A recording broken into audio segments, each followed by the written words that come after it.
España fue uno de los países que se lanzó a la aventura de la siembra de maíz transgénico. Nosotros cuando compramos una butifarra, un fuet, una chuleta o una pechuga de pollo o de pavo, no sabemos si aquel animal ha estado alimentado con productos transgénicos. Pues el que no quiera consumir transgénicos no tiene opción en el caso de los productos derivados de animales. Hola, buenas noches. La siembra de transgénicos fue autorizada en España en el año 1998 y solo para el maíz. En estos años, las hectáreas de maíz transgénico han crecido hasta la cifra actual, entre las 60.000 y las 80.000 hectáreas. Desde el principio, los cultivos transgénicos han contado con una fuerte oposición de sectores ecologistas y organizaciones civiles. Hasta el momento, el maíz transgénico solo se ha autorizado para consumo animal, pero penetra en la cadena alimenticia humana de manera indirecta, muchas veces sin que el consumidor lo sepa. 9 años después, toma fuerza un nuevo problema, la contaminación. El maíz se reproduce liberando polen y el polen transgénico no es una excepción, por lo que se desplaza hasta otros cultivos contaminándolos. Los principales afectados son los agricultores ecológicos, cuyos productos no pueden contener transgénicos. Tal vez por ello los cultivos de maíz ecológico están disminuyendo en España. Hay que decidir si optamos por la agricultura transgénica, como han hecho en Estados Unidos, o por la ecológica, como han hecho en Alemania o el Reino Unido. El número de hectáreas de maíz transgénico ha seguido aumentando durante los últimos años en nuestros campos. El Estado español es el país de la Unión Europea con más siembra de maíz genéticamente modificado, por lo que el debate sobre los riesgos y las ventajas de esta nueva tecnología sigue estando muy presente en nuestra sociedad. En un momento determinado, en final de los años 90, España fue uno de los países que se lanzó a la aventura de la siembra de maíz transgénico, básicamente, por encima de otros países que tuvieron un criterio de prudencia, no tanto las administraciones, sino los propios productores. Eso es cierto y eso ha sido así. Los principios de precaución siempre se han guardado, en la legislación comunitaria siempre se ha respetado. Pero es verdad, encabezábamos un ranking en el que creemos que no debíamos estar los primeros de la clase en cuanto a hectáreas producidas. Esto ha tenido sus efectos y una inversión de tendencia. Las hectáreas vienen descendiendo durante los 2 últimos años, el último año significativamente, pero no por una cuestión legal, sino por una cuestión de falta de demanda de los consumidores, que en este caso son consumidores industriales y grandes corporaciones. El maíz transgénico va destinado a la alimentación animal a modo de pienso, ya que hasta el momento no ha sido autorizado para la alimentación humana. La Unión Europea ha dicho transgénicos sí, pero tienes que pasar por todo este procedimiento que te voy a imponer. Es decir, tienes que pasar por mi comité de evaluación europeo. No me vale con la evaluación que te hacen en Estados Unidos. Quiero una hecha en Europa. Y quiero que me demuestres a las autoridades europeas que ese producto es seguro. Transgénicos sí, pero la gente tiene que tener la capacidad de decidir si los quiere consumir o no. Etiquetado. A pesar de que teóricamente el transgénico no debería llegar a la alimentación humana, algunos productos alimentarios que encontramos en el mercado sí contienen algún ingrediente transgénico, básicamente derivados de la soja, que se produce en países donde no existen unos controles tan estrictos. Ante la imposibilidad de garantizar la ausencia total de transgénico en la alimentación, la normativa europea establece que un producto alimentario puede contener hasta un 0,9% de traza transgénica sin necesidad de ser etiquetado. Si se supera esta cantidad, el ciudadano debe ser informado mediante las etiquetas del producto. Inicialmente, la ley de etiquetado de transgénicos no protegía al ciudadano. El ciudadano no podía saber si un producto que consumía procedía o no de transgénicos, con lo cual en Greenpeace decidimos elaborar la lista roja y verde de alimentos. En esta lista lo que hacíamos era ponernos en contacto con las empresas alimentarias y pedirles si estaban dispuestas a no utilizar transgénicos y que nos lo demostraran. Las empresas que se comprometían a no utilizar transgénicos les poníamos la etiqueta verde. Las que no contestaban, o las que nos decían que no, pero básicamente las que no contestaban, les poníamos la etiqueta roja. Posteriormente la ley cambió, de manera que se establecía un sistema de etiquetado y de trazabilidad que hacía que cualquier alimento con un ingrediente transgénico tuviera que estar etiquetado como tal. Pero cuando entró en vigor esta segunda ley, nosotros no vimos que ningún alimento en el mercado estuviera etiquetado como que contenía transgénicos. Y claro, teniendo en cuenta que la gran mayoría de las importaciones de soja y una importante parte de la producción y de las importaciones de maíz son transgénicos, pues entonces decidimos hacer una segunda edición de la guía roja y verde. Sin embargo, todavía existe un espacio donde el público, donde nosotros, los ciudadanos, los consumidores, no podemos escoger, porque la nueva ley permite que un ingrediente pueda estar contaminado hasta un 0,9% con transgénicos y eso no se debe etiquetar. De manera que la misma industria alimentaria no puede garantizar que lo que compra como no transgénico no esté contaminado hasta el 0,9%. Tenemos una normativa de etiquetaje y de identificación de estos productos transgénicos que difícilmente llegan al consumidor. O sea, que la mayoría de productos transgénicos que se producen, por lo menos en Europa, que es el maíz, va básicamente a alimentación animal.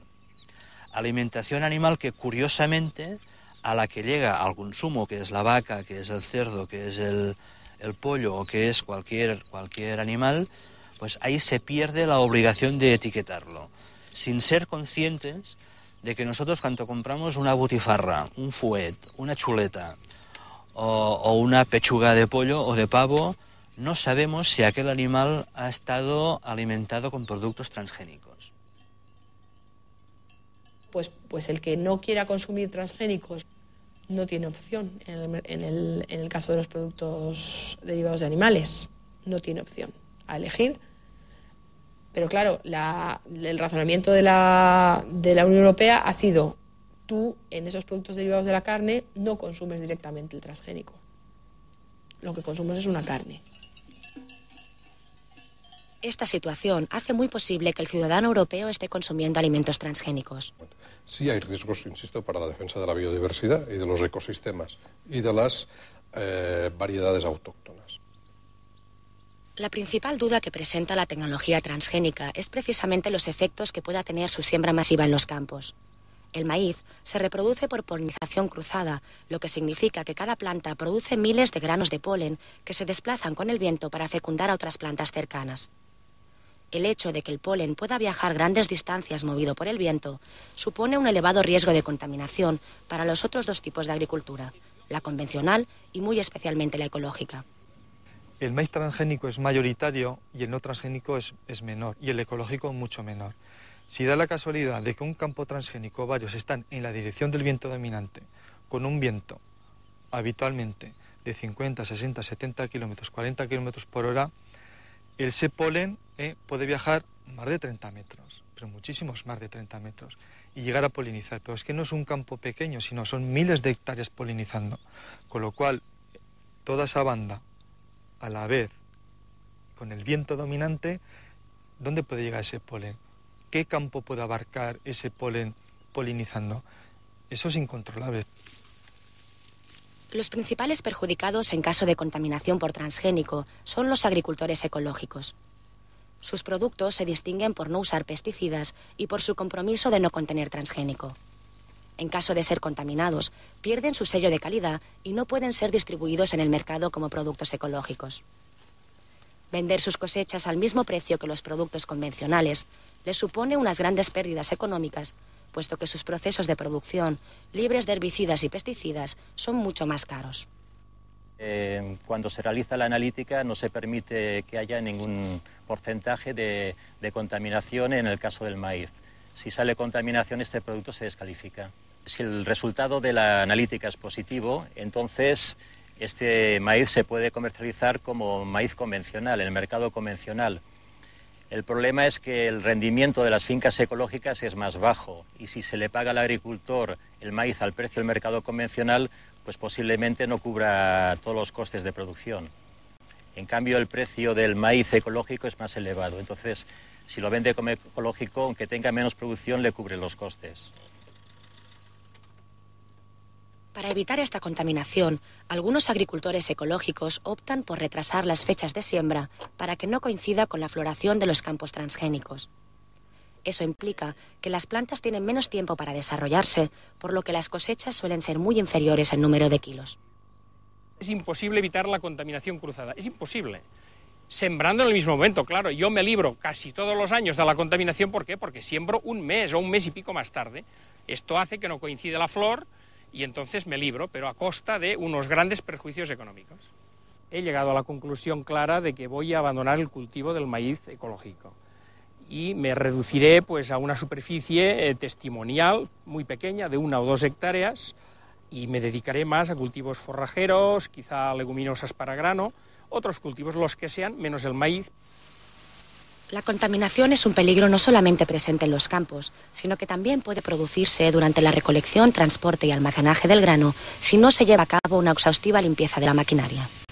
Nos encontramos en el 2003, pues que tuvimos una contaminación en el pienso del engorde de los terneros de soja, la Roundup Ready, cuando nuestro pienso no lleva en su fórmula soja.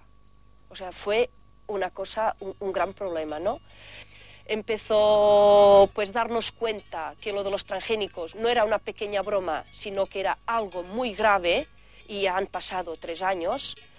¿Y qué hacemos, no? ¿Qué hacemos los que hemos apostado por una agricultura ecológica de calidad para el medio ambiente, para nosotros mismos, para los consumidores, para la calidad de los alimentos que estamos sacando? Exigimos responsabilidades que nunca han asumido, ¿no?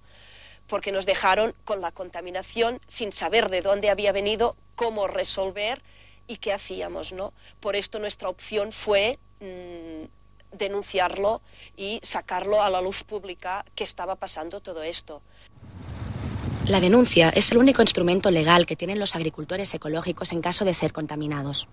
Muchos de ellos, no obstante, prefieren dejar de cultivar maíz y afrontar ellos mismos las pérdidas económicas antes que denunciar al vecino y en muchas ocasiones amigo del campo colindante. Esta situación no solo ha hecho crecer la tensión entre los agricultores, sino que ha comportado que muchos casos de contaminación no se hicieran públicos. La contaminación de transgénicos no es algo puntual, es general. El problema es que no se denuncia. Y los que primero hemos empezado a denunciar han sido agricultores ecológicos, puesto que nos afecta económicamente y en la viabilidad de las semillas. El problema es que de momento no hay problema en los cultivos convencionales no transgénicos, porque se mezcla todo en el mismo saco y se vende o se transforma en piensos o lo que sea. El problema surgirá cuando pueda haber una potencialidad de riesgo, tanto económica como social, como de salud. Si no ha habido litigios es por una cosa. Primero porque los agricultores, por norma, tenemos mucha paciencia. Y los agricultores ecológicos más todavía. Cualquiera podía haber denunciado esto. Sin embargo, no creemos saludable denunciar a nuestros propios vecinos agricultores. Es que no son los culpables. Ellos no son más que un eslabón más de la consecuencia de lo que está pasando. La Unión de Pagesos dio apoyo público a un caso de contaminación de un agricultor del Baix Empordà que le salió positivo en transgénico haciendo agricultura ecológica, y en estos momentos estamos en los tribunales. Estamos en los tribunales porque tenemos pruebas evidentemente fehacientes de que este señor ha perdido la cosecha, y queremos que sea la empresa que comercializó las semillas quien acabe pagando, y por lo tanto sentar jurisprudencia, quien acabe pagando en el agricultor contaminado la pérdida de cosecha. O en su caso la propia administración, por no elaborar ni instrumentos ni recursos para que este agricultor se pueda defender y pueda hacer su actividad normal, y que es su opción, que es hacer la agricultura ecológica. Entonces yo lo que pido es que sea un reglamento muy razonado y lo más duro posible, pero no contra los agricultores, sino contra la contaminación, y que la responsabilidad se busque en otra parte, que no se busque en el agricultor. Yo creo que nunca ningún agricultor, ni yo mismo, iremos contra otro agricultor vecino nuestro. La superficie cultivada de maíz ecológico se ha reducido en un 42%. Legal, cada vez son más los agricultores ecológicos que optan por abandonar el cultivo de maíz. El resultado es que en los últimos años la superficie cultivada de maíz ecológico se ha reducido en un 42%. Se tiene que garantizar también es la coexistencia, es decir, que los cultivos puedan coexistir agricultura convencional, agricultura ecológica y agricultura transgénica. Para garantizar esta coexistencia, el Ministerio de Agricultura, Pesca y Alimentación, junto con el Ministerio de Medio Ambiente, han redactado un decreto de ley donde se establecen los procedimientos a seguir en la siembra de transgénico. El decreto va a decir cosas muy claras, es decir, margen de distancias, de seguridad, para tener claro que no hay contaminaciones cruzadas, dentro de la ambigüedad de todas las aportaciones técnicas que hay en este momento en el sector, pero estamos hablando de una distancia de seguridad muy superior a la media comunitaria, por encima de los 200 metros. La responsabilidad en el decreto de coexistencia que estamos preparando va a recaer claramente a través de un registro de productores y una información clara de cuáles son las parcelas que están cultivando maíz transgénico en el obtentor del maíz transgénico. Por tanto, sería una falta si el agricultor cultiva maíz transgénico y no lo comunica, pero si el agricultor cumple con su norma y se produce una contaminación, deberíamos ir para atrás en la cadena de responsabilidades hacia el productor de la semilla transgénica. Por tanto, la propiedad de la semilla, no el agricultor. Además de este marco legal recogido en el decreto ley, los agricultores piden a la Administración que les facilite información y asesoramiento sobre las ventajas y peligros de la tecnología transgénica. El agricultor no recibe ninguna información, recibe la información que puede recibir cualquier persona que compra cualquier producto comercial, sea una semilla o sea de otro sector, y que la recibe del que le intenta vender el producto.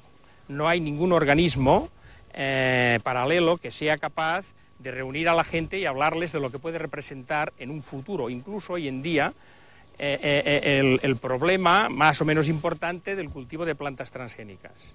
En el caso de los productos transgénicos, los comerciales de estas casas que les interesa vender cuantas más semillas mejor y cuantos más productos fitosanitarios mejor, los que hasta ahora están asesorando a los agricultores profesionales. Los contrarios a la biotecnología afirman que esta falta de información y la poca transparencia en el etiquetado responden a la voluntad de implantar los transgénicos por parte de una administración presionada por las multinacionales. Yo no creo que las cosas pasen porque sí. Yo no creo que nuestros gobiernos sean inoperantes, ni mucho menos. Si las cosas suceden es porque existe una voluntad política detrás. Si se está apostando ahora por el modelo biotecnológico, es porque existe una voluntad política de ir por esos caminos. Y esa voluntad política suele ir muy de la mano de intereses empresariales. ¿Por qué no se etiquetan con transparencia los alimentos transgénicos? Porque hay unos intereses detrás. ¿Por qué no se apoya más la agricultura ecológica? ¿Por qué una hectárea de maíz transgénico tiene la misma subvención que un maíz convencional? De esa manera se podría regular. Porque hay alguien detrás presionando a la Comisión Europea. Claro, Estados Unidos es un poco la matriz de las mayores casas que promueven y que intentan comercializar y un poco colonizar todo el mundo con materia transgénica, con nuevas tecnologías genéticas. Estados Unidos, el gobierno de Estados Unidos, para ser más concretos, se debe a esas multinacionales que en buena parte paga las campañas electorales, paga una serie de cosas a la administración del país. Y en ese deber que tiene con estas compañías, con estas grandes multinacionales, tal vez la más paradigmática es Monsanto, acompaña las reivindicaciones particulares y muy específicas de estas multinacionales, que no es del conjunto de la ciudadanía de Estados Unidos ni del resto del mundo, en un pressing directo a los opositores de las tecnologías transgénicas, por ejemplo, pero no solamente, por ejemplo, a la Unión Europea, y en un pressing directo en organismos multilaterales internacionales como la Organización Mundial del Comercio. Actualmente, 3 multinacionales norteamericanas de la agrofarmacia, DuPont, Syngenta y Monsanto, controlan las 2/3 partes del mercado mundial de pesticidas y el 99% del mercado mundial de transgénicos. Este monopolio de la propiedad de las semillas transgénicas es precisamente la principal amenaza de futuro para aquellos que se muestran contrarios a esta nueva tecnología. La gran duda de los transgénicos es la investigación está en manos de quien está. No está por intereses, como también se nos ha vendido, de salvar el hambre a nivel mundial, sino que está básicamente y puramente por intereses económicos. Y algunos pensamos que también detrás de intereses geopolíticos. Si al final controlan, vamos a suponer, el 80% de casi toda la alimentación de la humanidad, hay que ser muy poco inteligente para suponer la fuerza que puedan tener eso. frente a gobiernos de países con debilidad política que tengan poca capacidad de negociación. De hecho, está ocurriendo. O sea, si hay embargos económicos, pues ¿qué podemos pensar si pudieran embargar las semillas y que poblaciones enteras no tuvieran disponibilidad de esa semilla? Hay países europeos que no tienen ningún interés por la agricultura.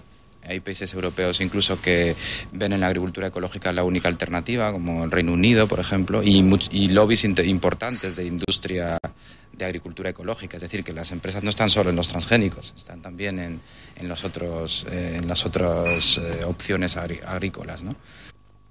Para otros, no obstante, los fondos públicos deberían destinarse al fomento de la agricultura ecológica, el único modelo agrícola realmente sostenible.